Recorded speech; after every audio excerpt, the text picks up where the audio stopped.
ప్రధానంగా చూసుకుంటే పోలీసులు ఏ విధంగా ఇక్కడ అన్ని కూడా పాసులు ఉన్న వారిని మాత్రమే లోపలికి పంపిస్తున్నారు. ఎలా ఉంది, ఎంతమంది వస్తున్నారు? అలాగే కొత్త మంత్రి చూస్తే కొత్త వారికి 17 మందికి ఇవ్వడం జరిగింది. కొత్త వారికి 17 మందికి ఇవ్వడం జరిగింది. ఎలా ఉందంటారు? చాలా బాగుంది. పాలన కూడా చాలా మంచిగా చేస్తాడని ఎక్స్పెక్ట్ చేస్తూ ఉన్నాము. కర్నూలు చాలా వెనుకబడి ఉంది, డెవలప్ చేస్తే ఇంకా బాగుంటుందని మేము కర్నూలు నుండి దాదాపుగా ఒక 100 మంది వచ్చాము.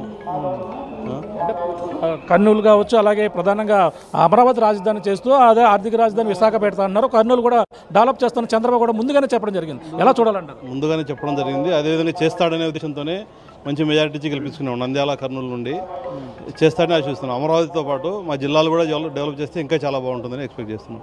అంటే ఎంపీలు మీకు సంబంధించినటువంటి మినిస్టర్లు ఎవరెవరికి దక్కిందని మీరు భావిస్తున్నారు? BC Janardhan Reddy, NMD Farooq, TG Bharat Kurnool జిల్లాలో, ఉమ్మడి కర్నూలు జిల్లాలో వాళ్ళు ముగ్గురికి వచ్చాయండి. అంటే సామాజిక న్యాయం పాటించే విధంగా అందరూ కూడా బీసీలకి 8 మంది బీసీలకి ఇప్పుడు క్యాబినెట్లో స్థానం దక్కిన పరిస్థితి ఎలా చూడాలంటారు? చాలా బాగా ఇచ్చారు. చూస్తున్నాం. ఇది మొత్తం అంతా కూడా చూస్తుంటే ఇక్కడ అంతా కూడా భారీగా ఇక్కడ జనం అయితే వస్తున్నారు. వాళ్ళకి అభ్యర్థులకి సంబంధించినటువంటి మంత్రి పదవిలో దక్కడంతో కర్నూలు కావచ్చు, కర్నూలు నుంచి కావచ్చు మొత్తం పాసులు మనం చూడొచ్చు. ఏ విధంగా పోలీసులు మొత్తం వాళ్ళ పాసులు ఉన్న వాళ్ళని మాత్రమే లోపలికి అలౌ చేస్తున్నటువంటి పరిస్థితి. ఇప్పటికే గ్యాలరీలన్నీ కూడా నిండిపోయిన పరిస్థితి అయితే ఒక పక్కంగా పడుతుంది. కానీ ఈ గ్యాలరీలు నిండిపోవడంతో పాసులు ఉన్న వారిని అలౌ చేస్తున్నటువంటి పరిస్థితి ఉంది. వాళ్ళందరూ కూడా గ్యాలరీలో ఉన్నటువంటి వేరొక గ్యాలరీకి వెళ్ళాలన్నా ఇక్కడ అంతా పూర్తిగా అక్కడ నిండిపోయిన పరిస్థితి.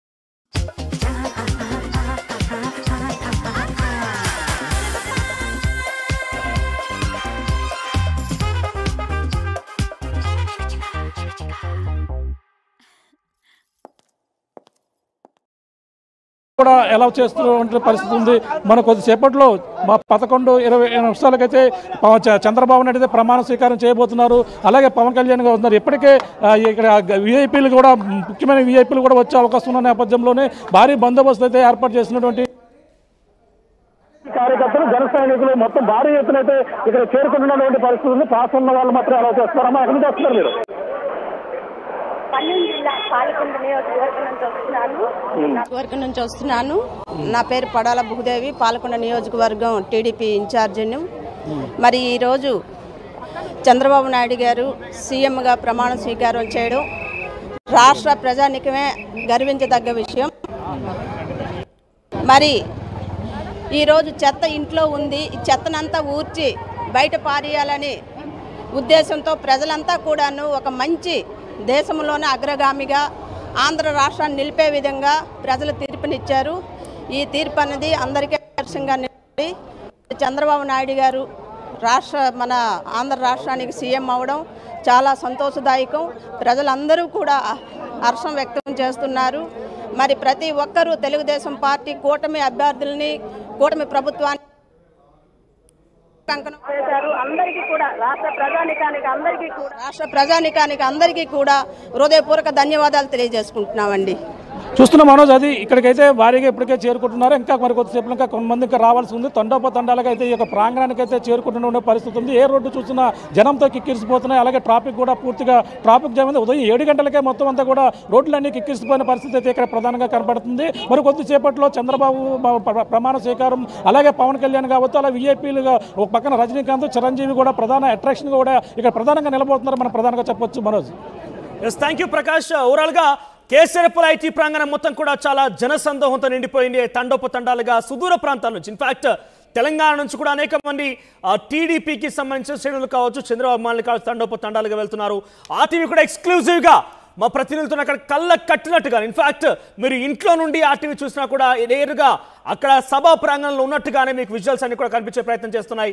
సుమారుగా 5 నుంచి 10 మంది ప్రతినిధులు కళ్ళ కట్టినట్టుగా కేసరపల్లి ఐటీ పార్క్ ప్రాంగణం నుంచి కావచ్చు, చంద్రబాబు నివాసం నుంచి మొదలుకుంటేనే వచ్చేటువంటి ఆ సభా ప్రాంగణం వరకు కూడా ప్రతి అప్డేట్ అందించే ప్రయత్నం చేస్తుంది. ఎస్, కేసరపల్లి సభా ప్రాంగణం ప్రమాణ స్వీకారం చేసేటటువంటి ఆ వేదిక దగ్గర నుంచి రాజేష్ అందుబాటులో ఉన్నారు. ఎస్ రాజేష్, ఆ వేదికమైన ఎంతమంది కూర్చునే విధంగా ఏర్పాట్లు చేశారు? దాని ముందు గ్యాలరీలో వివిఐపీల బ్లాక్లో కావచ్చు, తర్వాత ఈ సంబంధించినటువంటి సామాన్య ప్రజలు కూర్చునే గ్యాలరీలో కావచ్చు, ఎట్లా ఏర్పాట్లు ఉన్నాయి? ఒక్కసారి సభా ప్రాంగణం నుంచి అప్డేట్స్ అందించండి. సభా ప్రాంగణానికి సంబంధించి చూస్తే కనుక భారీగా కార్యకర్త ఉంది. ప్రస్తుతం మరి సభా ప్రాంగణం చూడొచ్చు, పూర్తిగా జనసందోహంతో అయితే నిండిపోయిన పరిస్థితి. ప్రస్తుతం వివిఐపీలు కూడా ఇక్కడికి చేరుకుంటున్న పరిస్థితి అయితే ఉంది. మనోజ్, మరి కాసేపట్లోనే చంద్రబాబు ఉండవల్లి నివాసం నుంచి బయలుదేరబోతున్నారు. అక్కడి నుంచి బయలుదేరి నేరుగా గన్నవరం ఎయిర్పోర్ట్కి వచ్చి ఇక్కడ ప్రధాని నరేంద్ర మోదీ వీళ్ళందరూ కూడా ఇక్కడికి తరలి వస్తున్న పరిస్థితి అయితే ఉంది. అయితే చంద్రబాబు సంబంధించినటువంటి కేబినెట్ విషయంలో ప్రస్తుతం ఒక చర్చ జరుగుతుంది. అదేంటంటే కేబినెట్ విషయంలో కొత్త వాళ్ళకి ఒకసారి కేబినెట్ చూస్తే కనుక 25 చంద్రబాబుతో కలిపి 25 మంది మంత్రులు, 24 మంది మంత్రులు ఉన్నారు. మంత్రివర్గంలో తొలిసారిగా ఎమ్మెల్యేలుగా గెలిచి క్యాబినెట్లోకి వెళ్ళిన వాడు 10 మంది ఉన్నారు. వాళ్ళు తొలిసారి గెలిచినటువంటి నారా లోకేష్, పవన్ కళ్యాణ్ తో పాటు 8 మంది, మండిపల్లి రాంప్రసాద్ నుండి గెలిచిన వాసంశెట్టి సుభాష్, కర్నూలు నుంచి గెలిచిన టీజీ భరత్, పెనుకొండ నుంచి గెలిచిన ఎస్ సవిత, కందులు దుర్గేష్, నిడదవోలు నుంచి గెలిచారు సత్యకుమార్, ధర్మవరం నుంచి గెలిచారు కొండపల్లి శ్రీనివాస్, గజపతి నగర్ నుంచి ఎమ్మెల్యే గెలిచారు గుమ్మడి సంధ్యారాణి, సాలూరు నుంచి గెలిచి ఈ 10 మంది కూడా మొదటిసారి ఎమ్మెల్యేలకు అవడంతో పాటు కేబినెట్ స్థానం సంపాదించుకున్నారు. ఇది పూర్తిగా యువ కేబినెట్ గా, లోకేష్ మార్క్ కేబినెట్ గా చాలా స్పష్టంగా కనబడక సీనియర్లుగా అంటే 2-3 సార్లు గెలిచినటువంటి ఎమ్మెల్యే 2019లో జగన్ వేవులోగా గెలిచినటువంటి ఎమ్మెల్యేలు పయ్యావులు కేశవ, అనగాని సత్యప్రసాద్, నిమ్మల రామానాయుడు వీళ్ళ ముగ్గురు కూడా కేబినెట్ లో బెర్త కనపమైంది. మరోవైపు వంగలిపూడి అనిత అనేక పోరాటాలు చేసిన పాయకరాపాటి నుండి గెలిచిన వంగలిపూడి అనిత కూడా కేబినెట్ స్థానం దక్కించింది. గతంలో కాంగ్రెస్ హయాంలో స్పీకర్ గా పనిచేసిన నాదెండ్ల మనోహర్ కి తెనాలి నుంచి ఆయన పోటీ చేశారు, ఆయనకి మంత్రి పదవి లభించింది. అదేవిధంగా ప్రకాశం జిల్లాకు సంబంధించినటువంటి డోలా బాలా వీరంజన్ స్వామి కూడా కేబినెట్లో బెర్త గమనించింది. అద్దంకి నుంచి గెలిచిన గొట్టిపాటి రవికి, అదేవిధంగా బనకారపల్లిలో గెలిచినటువంటి బీసీ జనార్దన్ రెడ్డికి పలుసార్లు గెలిచిన ఎమ్మెల్యేలు కేబినెట్ దక్కించుకుంది. ఒక సీనియర్లకు మాత్రం కేవలం సీనియర్లను అచ్చెన్నాయుడు, కొల్లు రవీంద్ర, పి నారాయణ, ఎన్ఎండి ఫరూక్, ఆనం రామనారాయణ రెడ్డి, కొలుసు పార్వతి వీరు మాత్రం గతంలో కేబినెట్ సీనియారిటీ ఉంది. వీళ్ళు అచ్చెన్నాయుడు, కొల్లు రవీంద్ర, పి నారాయణ, ఎన్ఎండి ఫరూక్, అదేవిధంగా ఆనం రామనారాయణ రెడ్డి, కొలుసు క్యాబినెట్లు ఉన్నారు. చాలా స్పష్టంగా అవసరం ఏంటంటే ఇక్కడ లోకేష్ మార్క్ అయితే కనబడుతుంది. యువ ఎమ్మెల్యేలతో పాటు యువ క్యాబినెట్ అయితే సిద్ధం చేశారు. భవిష్యత్తులో ఆంధ్రప్రదేశ్లో కీలకంగా ఉండే అవకాశం ఉంటుంది కాబట్టి యువ క్యాబినెట్ వైపే మొగ్గు చూపినట్టు తెలుస్తుంది. చాలా మంది ఆంధ్రప్రదేశ్లోని 13 జిల్లాల నుంచి 164 మంది ఎమ్మెల్యేలు చాలా మంది మంత్రి పదవులు ఆశించారు. సీనియర్లకి చాలా మందికి ఈసారి షాక్ ఇచ్చారని చెప్పాలి. దాంట్లో ప్రధానంగా చూస్తే కనుక ఉమ్మడి తూర్పుగోదావరి జిల్లా జ్యోతుల నెహ్రూ సీటు ఆశించారు. జగ్గంపేట నుంచి ఆయన గెలిచారు. కన్నా లక్ష్మీ అన్న సత్యనపల్లి నుంచి గెలిచారు, ఆయన కూడా సీటు ఆశించారు. గంటా శ్రీనివాసరావు గత క్యాబినెట్లో చంద్రబాబు క్యాబినెట్లో పనిచేసిన గంటా శ్రీనివాసరావు, అయ్యన పాత్రుడు, బోమా అఖిలప్రియ కర్నూలు నుంచి బోమా అఖిలప్రియ, నందమూరి బాలకృష్ణ కూడా 3 సార్లు హిందూపురం నుంచి వరుసగా గెలిచి ఆయనకి క్యాబినెట్ రాలేదు.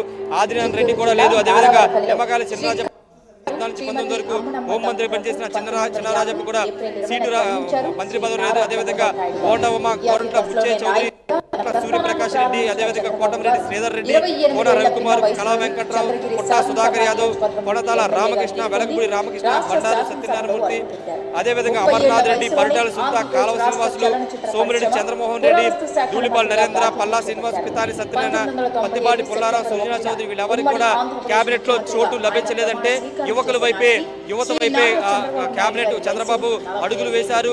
అయితే ఇక్కడ నిన్నటి వరకు జరిగిన ప్రచారం ఏంటంటే జనసేనకి 4 మంత్రి పదవులు వస్తాయని ప్రచారం జరిగింది. కానీ కేవలం 3 మంత్రి పదవులు మాత్రమే పవన్ కళ్యాణ్ తో కలుపుకుని 3 మంత్రి పదవులు వచ్చాయి. భారతీయ జనతా పార్టీకి మిగతా స్థానాల్లో తెలుగుదేశం పార్టీ మంత్రి పదవులు తీసుకుందని చెప్పాలి. ఏదైనప్పటికీ నారా లోకేష్ మార్క్ కేబినెట్ అయితే కనబడుతుంది. కొత్త వాళ్ళకి కొంతమందికి అవకాశం ఇచ్చారు. కొత్త వాళ్ళకి ఎక్కువ స్థానం కల్పించి అదేవిధంగా సీనియర్లకి ఏదైనా ప్రస్తుతం ఈ కేబినెట్ మీద పెద్ద ఎత్తున చర్చ జరుగుతున్న పరిస్థితి అయితే ఉంది. మనోజ్, భారీ వర్షాలు తుఫానులు సంభవించిన ప్రాంతాలు ఇక చంద్రబాబు అనే నేను మరి కాసేపట్లోనే మరొక గంట సమయంలో ఆయన అక్కడికి చేరుకునే అవకాశం ఉంది. 11:27 కేసరపల్లి ఐటీ పార్క్ నుంచి ఆయన ప్రమాణ స్వీకారం చేయబోతున్నారు. 25 మందితో ఆయన ప్రమాణ స్వీకారం చేయబోతున్నారు. అయితే ఒకసారి ఆ లిస్ట్ చూస్తే కనుక చంద్రబాబు క్యాబినెట్ 4.0, ఎందుకంటే ఆయన 4వసారి ముఖ్యమంత్రిగా ప్రమాణ స్వీకారం చేస్తున్నారు. సో నాకు తెలిసి ఇంత సుదీర్ఘమైనటువంటి రాజకీయ అనుభవం కలిగిన వ్యక్తి ఆయన ఒక్కరు మాత్రమే. 45 ఏళ్ల రాజకీయ చరిత్ర సుమారుగా 45 ఏళ్ల రాజకీయాల చరిత్ర అంటే దాదాపుగా అంతకు మించిన రాజకీయ చతురత, రాజకీయ నాయకుడు ఎవరు ఉండకపోవచ్చు. చాలా సుదీర్ఘమైనటువంటి రాజకీయ అనుభవం అయితే ఉంది. సో 23 స్థానాలకు పరిమితమైన దశ నుంచి 164 స్థానాలకి ఎన్డీఏ కూటమి తీసుకువచ్చిన దాంట్లో చాలా కీలక భూమిక పోషించిన వ్యక్తి చంద్రబాబు నాయుడు. ఒకసారి ఆయన మంత్రివర్గంలో ఎవరెవరున్నారు, అసలు సీనియర్లకు సంబంధించి పక్కన పెట్టడం కూడా ఒక చర్చనీయాంశం అవుతోంది, సంచలనంగా మారుతున్న పరిస్థితి.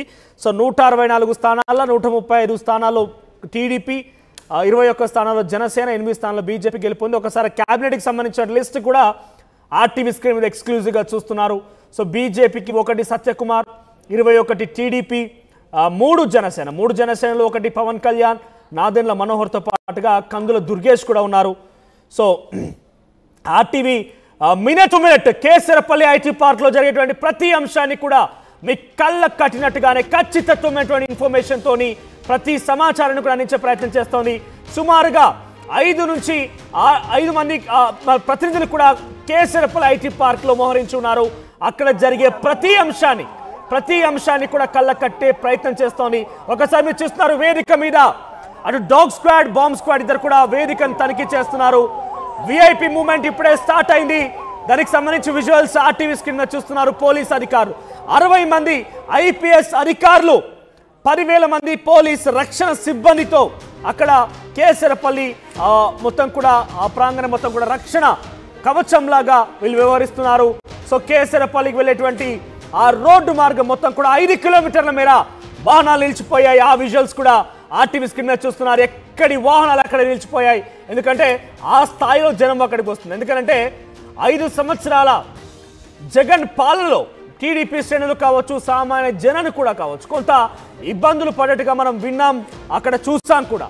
సో ఆ అంశాల నుంచి బయటపడేసే విధంగా టీడీపీ నారా చంద్రబాబు నాయుడు పాలన ఉంటుంది, అందుకే ఆయన గెలిపించుకున్నామంటూ కూడా సామాన్య ప్రజలు కూడా మేము 2-3 రోజులుగా ఇక్కడ వచ్చి ఉన్నాము. ఎందుకంటే ఎప్పటికైనా చంద్రబాబు నాయుడు ఇక్కడ ప్రమాణ స్వీకారం చేయబోతున్నారని ఒక వార్త ఆ విషయం బయటకు వచ్చిందో ఆ వేదికను ఏర్పాటు చేసుకున్నారో అంతకు ముందుగానే 2 రోజుల ముందు నుంచి కూడా ఇక్కడ ఉంటున్నాము, హోటల్స్లో ఉంటున్నాము.